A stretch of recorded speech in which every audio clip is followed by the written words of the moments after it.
Scared yet. Hopefully they won't be scared. Hopefully we've got the information out there, especially in the areas where the normally flood. I think they're getting used to being prepared and getting ready to meet that challenge. Officials expect higher water levels through the weekend and early next week. Some people get excited about rainbows and double excited about double rainbows. So imagine the excitement yesterday when there appeared to be a rainbow circling the sun. As Jessica Chung explains, it's an optical phenomenon, and one man posted a picture of it on social media. It was pretty wild. We've never seen anything like that before. Kevin Estrada was hiking with a friend around Chilliwack when he saw it. It looked just like a rainbow, like a circular rainbow. Estrada and others in the area caught sight of a sun halo. It's an optical phenomenon that occurs when high-altitude ice crystals reflect and refract sunlight. The crystals can also form light pillars and sundogs. CBC meteorologist Joanna Wagstaff says Estrada witnessed a so-called 22-degree halo. It's called that because the crystals form a circle with a radius of about 22 degrees around the sun. She says sun halos aren't uncommon on the West Coast, but they're seldom as spectacular as this one. Jessica Chung, CBC News, Vancouver. It's coming up to 7:36, and that's the CBC News. Oh, and there's a picture of that sun halo on our website. Darn right. You get pretty excited about the double rainbows. I get excited about any rainbow. I get excited about rainbows. Vancouver, listen, we don't get good thunderstorms here. No. And I miss the thunderstorms, so I've switched my allegiance to rainbows. Okay. Yeah. And you know what? When Kermit the Frog sings Why Are There So Many Songs About Rainbows? There aren't, actually. No, there's not. There are not that many songs about rainbows. There's that one. Well, that's the thing. I think it's unfair promotion with the rainbow song. Take it up with Kermit. Dre, I don't know if you've seen the picture of the members of Spandau Ballet from about, I don't know, circa 1983, 1985 that I posted. Take a look, because I think we should all start dressing like this again. Again? Yeah, it's a lot of satin. Oh yeah, sure. Well, I mean, tomorrow's another day. Back in the day, I just remembered looking at these pictures, I had a satin mock turtleneck. Did you now? Yeah, that I had to zip up. You should bring that back. Yeah, bring that back. Please. Yeah. I need a good laugh. I looked like Dieter from Sprockets. What color was it? I'm intrigued. It was black. Of course. Yeah. Oh, it stank. Thanks to Richard Karakas in the CBC Vancouver Newsroom, 23 minutes before 8 o'clock. And you're listening to the early edition on CBC Radio 1. So there. From satin to flannel. That's right. One man's journey. It's the name of my memoir. How are we doing out there? Okay, we have this broken down vehicle southbound on Golden Years Way just before you get onto the bridge itself, so that's what's causing the backups from the low-heat highway. No reports of any other issues, it's just volume. It's been heavy this morning for the Brisella Bridge, for the Alex Fraser, very busy for Highway 1 through the Cape Horn, then again as you make your way through Coquitlam and Burnaby, and a backup now for the Cassiar tunnels. You'll also find it busier heading into the Stanley Park Causeway, so nothing unusual, it was just a slow go. And we are looking at mainly cloudy conditions today, seeing a few brighter spots, but for the most part overcast, and high anywhere from 20 to 26, so it is going to be a very humid one as well. 15 degrees overnight, and we see this next system arriving overnight. We'll see the rain starting before tomorrow morning, and it will continue throughout the day tomorrow, 15 to 25 millimeters in fact. Clouds and showers for Saturday, back to some rain on Sunday, and finally seeing a return to some sunshine on Monday, and I will return in about 10 minutes. All right, thank you, Amy. It is 22 minutes before 8 o'clock, and Scott Regehr joins us from CBC Sports. Top of the morning to you. And to you, talking to Spandau Ballet, which is obviously in my wheelhouse, given our respective ages. Have you seen Mark Holmes from Fat and Blonde lately? No. He's not blonde anymore. It looks like he's been at the gym for the last 20 years. He looks much healthier than he did back in the day. Well, that's the thing, right? A lot of these people, you know, when I had a chance to interview Bob Mould some time ago, and man, he looks amazing. You know, like from his Husker Du days, he's just like you talk like some people, take a little while to grow into their own skin. Yeah, he's not on the road staying up late all the time. Exactly. I know he looks so super healthy and happy. It's I envy him. Let's talk about golf. The U.S. Women's Open gets underway this morning. What are you going to be watching for there? Well, I'm among other things, Stephen, to see how Canada's Brooke Henderson plays, given she's been dealing with an unspecified illness and really struggling with her game of late. Quite something to think. It's been 6 years since Henderson won her first major. She's only 24, remember, so she was pretty young when she was winning majors. But yeah, I'd like to see her rebound today. Korea's Jin Young Ko will be a favorite to win the tournament, which is offering record prize money thanks to a sponsorship by a major healthcare company. The top place finisher is going to receive close to $2 million. Here is Sweden's Annika Sorensen. I think it's great. That is a massive change. I think it's a massive boost. I think it gives the women a lot more credibility and respect for doing that. I really didn't come here for that reason, but I think it's nice to see the women really, that this is really paying off. So keep on going. Hope our other tournaments will follow suit. Even with a big bump in prize money, Stephen, the women's version of the U.S. Open still lags behind the men's. And when you look beyond major tournaments in golf, there's a huge gulf between the male and female competitors when compensation is considered. An article up on our website right now looks at it. It's estimated that female golfers don't even make a 20th of what male golfers do on average. Ridiculous. Brooke Henderson, if you're wondering, she's through 6 holes and sits at 1 over par. Lauren Kim from Surrey, she's going to tee off in about an hour or so. All right. And over to baseball, where the Blue Jays are in the middle of an impressive run. Yeah, they've won 7 straight. They beat the White Sox yesterday. That's their longest run of positive form this season. They'll try to win the finale against the Sox today. And how about the Vancouver Canadians? They were trailing 6-1 in the 9th inning against the division-leading Spokane team and came back and scored 4 runs, but ultimately just shy of a win there for the Seas, who this week were feted by Michael Bublé and his 3 kids. Take me out to the ball game on Tuesday night. You saw that? You see what his youngest daughter did? No, I missed that part. Daughter. Well, right near the end of seeing Take Me Out to the Ball Game while they were all out in the field, she sort of bailed on her dad and we reached around him, gave a big hug to Bob Brown Bear. Priorities, you see. That's pretty good. Yeah, Michael Bublé there. She's after the mascot. Absolutely. Oh, my gosh. And we're deep into both NHL and NBA playoffs. What's the latest there? Oilers trying to have history repeat itself after losing Game 1 in the first round and the second round, and then coming back to win Game 2. They're trying to do exactly the same thing against Colorado tonight. Then we have Steph Curry and the Warriors. They're in the NBA final for the first time since they lost to the Raptors back in 2019. They're taking on the Boston Celtics in San Fran tonight. All right. Scott, we'll have to leave it there. Thank you so much. You betcha. Scott Regehr from CBC Sports. It's 18 minutes before 8 o'clock on the early edition on CBC Radio 1. Well, more coverage now on BC becoming the first province to decriminalize personal amounts of drugs like opioids and cocaine and methamphetamines. Yesterday, we spoke with Health Minister Adrian Dix and asked him why the policy addresses the legality of street drugs when it's the drug's toxicity that is killing about 6 British Columbians every single day. I think most people in the area, and most of the advice we're getting, because of taking away the stigma of criminal offenses, reduces some of the risk, breaks down some of the barriers that prevent people from getting support to a life-saving service. Criminalization drives people to hide their drug use and to use alone. And we know, with a toxic drug supply, how serious that can make things for individual people. So this is the evidence, the public health evidence on which this decision is made. But again, I absolutely agree that this is not the only response. That is BC's Health Minister Adrian Dix. Now, our next guest is an advisor to the provincial government on its core planning table on drug policy. Garth Mullins is a drug user activist and the host of the Crackdown podcast. And Garth joins us this morning. Good morning to you. Hey, Stephen, how's it going? Fine, thanks. What was your reaction, first off, when you got the news that 2.5 grams of illicit drugs, various drugs, would be decriminalized for personal use? Well, I'm an old school dope fan, and the first meeting I went to on decriminalization was probably in 1998. So it's been a very long haul. So, I was heartened to hear anything coming from the government about decriminalization. That was a good feeling.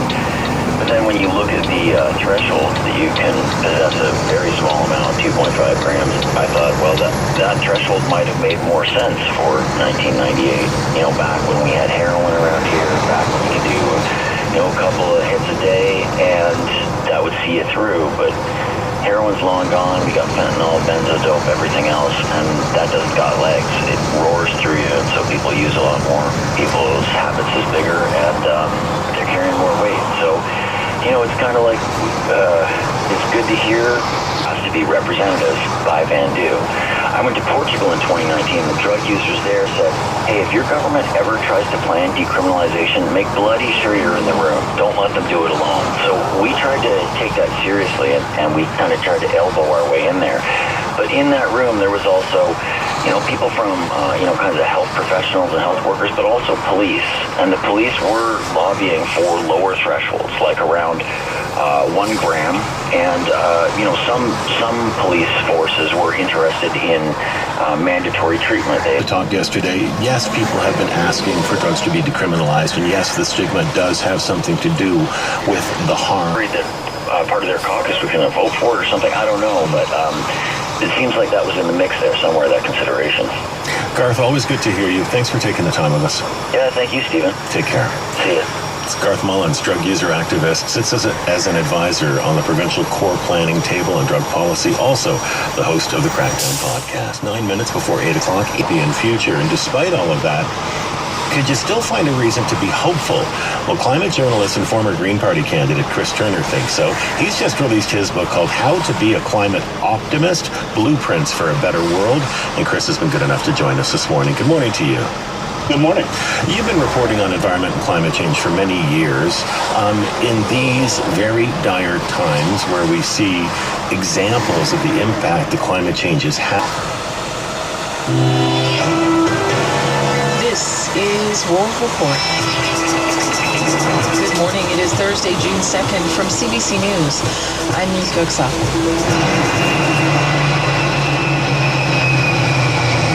Force Jets flies to watch and when to watch on our website at cbcnews.ca. French police are investigating hundreds of complaints about needle spiking. In fact, more than 300 people say they've been pricked with needles at nightclubs and concerts in recent months. They found Rob Beeman represents one of the officers, Constable Francesca Bichard. After 2 days of testimony, the Crown said it no longer believed there was a reasonable prospect of convicting Bichard and fellow Mountie Corporal Jason Archer. On October 14, 2020, 25-year-old Trisella Romy was arrested at a Yellowknife liquor store. Officers testified she was intoxicated, belligerent, and even threatened them. Video evidence from the Yellowknife detachment showed Romy facing a wall, Bichard and Archer at her side, with 2 other officers just a few feet behind.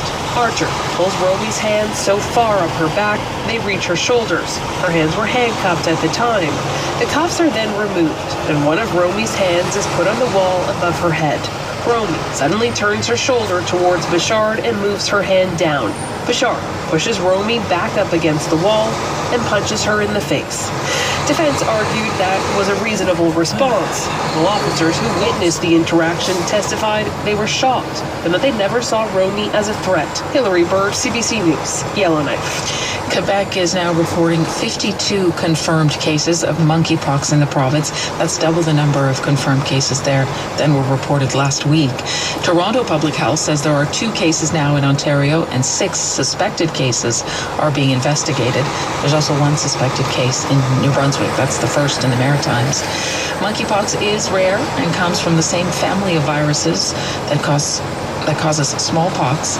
There are vaccines for monkeypox, and the federal government is distributing them to the provinces.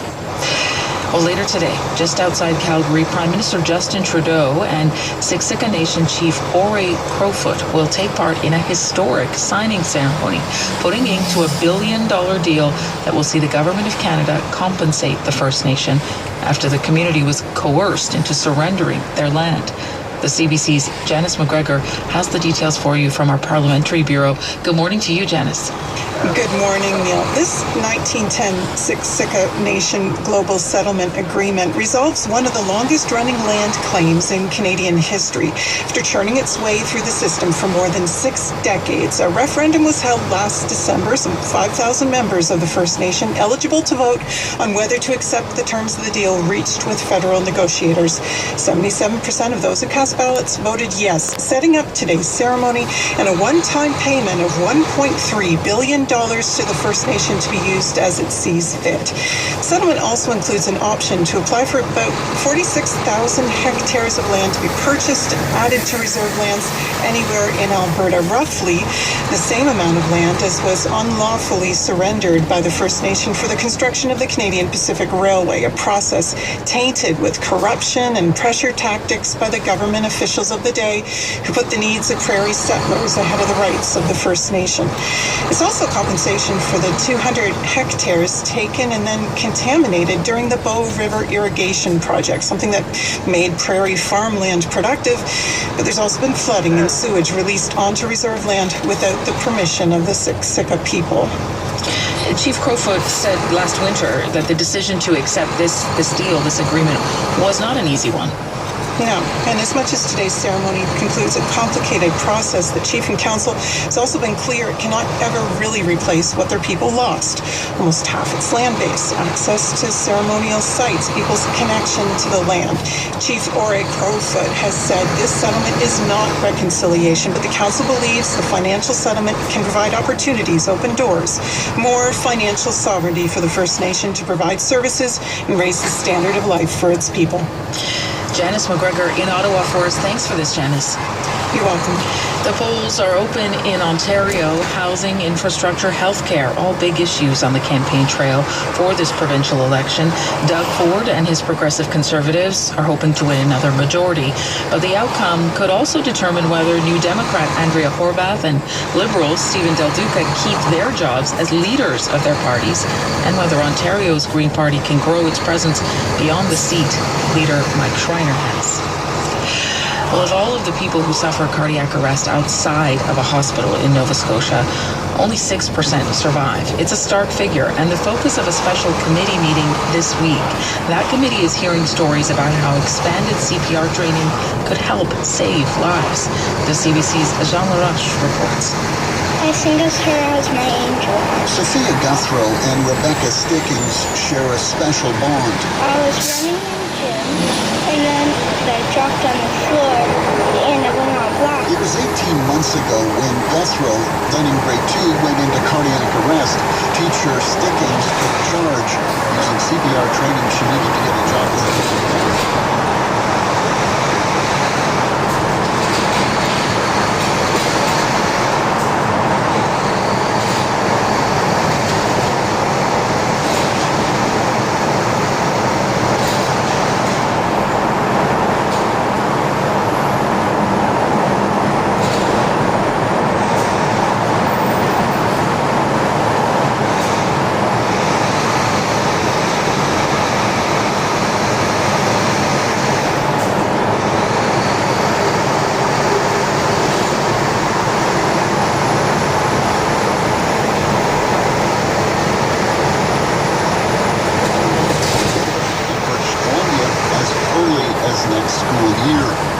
Guthrow and Mrs. Stickings, the two see each other regularly at school and always share a greeting. She's certainly one of the special ones for me, I would say, probably in my career that I will always remember. Stickings has encouraged her own two children to do what she did in her teens, learn the life-saving technique just in case. Jean Laroche, CBC News, Dartmouth. That is World Report for you for this hour. I'm Neil Kirksall. This is CBC News.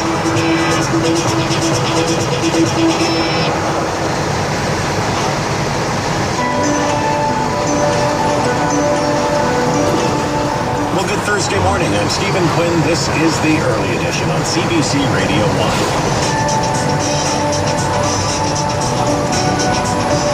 And coming up, news this morning that the federal government will reintroduce legislation today for a monthly benefit payment for working-age Canadians with disabilities. Minister of Disability Inclusion, Carla Qualtrough, calls it, quote, a once-in-a-generation opportunity to correct long-standing social and economic exclusion. We'll hear more about that coming your way. Right now, Drew Karakis is here from the CBC Newsroom. An affordable housing development on Vancouver Island is at the center of a new human rights complaint. At issue is the number of units in the building that will be reserved for people with developmental and intellectual disabilities. The mayor of Surrey says he's taking a temporary absence from meetings of the local police services board, and an order of Catholic nuns says it will now make its records from when its members taught at residential schools in BC available for people to access through the BC archives. More local news coming up at 8:30. Amy Bell has the latest on the roads. Not much has changed, though. It actually has improved in terms of volume. So no longer seeing major delays on Highway 1 through Aldergrove. And once you cross over the Port Mann, you're actually making really good timing until you get into Vancouver. And that's where the backup for the Cassiar tunnels and the Ironwork Bridge begins. Easing slightly now as well for the Alex Fraser and the Patella Bridges northbound. Still busy southbound, heading for the Golden Ears Bridge. We have this broken down vehicle southbound on Golden Ears Way just before the bridge. It is heavy from the low heat and mainly cloudy today, but should stay dry. Highs anywhere from 20, maybe even a little warmer inland. But overnight we see rain arriving, and tomorrow will be very wet, anywhere from about 15 to 25 millimeters of rain. Back with more in about 10 minutes. Thank you, Amy. 12 minutes after 8 o'clock on the early edition on CBC Radio 1, 690 AM, 88.1 FM in Metro Vancouver, streaming live on your CBC Listen app. Well, the federal government will reintroduce legislation today for a monthly benefit payment for working-age Canadians with disabilities. Now, Bill C-35 was first introduced a year ago, but it died on the order table when the Prime Minister called for an election last summer. Well, Michelle Hewitt is the co-chair of the advocacy group Disability Without Poverty. She also lives with multiple sclerosis, and she's been good enough to join us on the line this morning. Good morning to you, Michelle. Good morning to you, Stephen. How are you today? I'm fine. How are you holding up? Oh, this is an exciting day. Well, the headline says Liberals to reintroduce disability benefits today, and so tell me what that means. So it's actually happened. It happened around an hour ago, I guess. And it's now C-22 is the bill that we're talking about. So we've been waiting for this to happen for a year because, as you said in the introduction, we had this bill C-35 that, we knew it was going to die a death immediately because we all knew the election was going to be called last summer. So, it was good for it to happen, but we knew that we had a lot of work ahead of us because once we got through the election. So it's been a tough year, right? Prices have gone up, we've had a war, we've had truckers, and now we have C-22. So that's where we're at. Now, so far, I can't find any mention about what this benefit will actually be, how much money will be paid out on a monthly basis to these working people with disabilities aged 18 to 64. Who will qualify and how much will they get? So that's the flip side of the coin. For all this is a very exciting day that we've actually got the bill on the table, we don't have those details yet. This bill is a framework bill. It's that legislative piece that allows all the other things to start happening, and it went through first reading today and it goes to second reading. I haven't seen it yet either, but based on the minister's comments in a press conference about half an hour ago, I understand that it's going to be very similar to that bill that we saw last summer, that C-35 in content, and that doesn't have any of those details. So this puts a framework in place because it then allows the negotiations that have to happen between the provinces and territories and the federal government to take place, and it starts to put in, open up things like the tax code for all of that work to be done.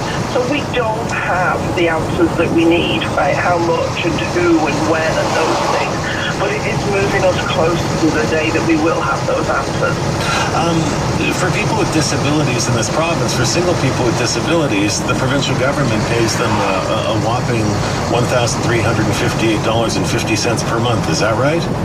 That's absolutely right. And within that, there is a housing allowance of $375. Within that, included in that amount? Included in that, yeah. That's the housing allowance, yeah. That's about $650 below the poverty line. Right, the poverty line in Vancouver for an individual is $2,042. Right. So, and the provincial disability payment that we all know colloquially as PWD is not index linked. So there hasn't been a rise this year, and obviously we have inflation currently sitting at 7%. So for money, and it strips away dignity and autonomy in our lives. So, it's very important that there are some fundamentals that happen at a provincial and federal level. At least keeping up with the cost of living increases and those sorts of things. And that we bring in this new supplement, as it's being called, that it isn't clawed back at all at the provincial level.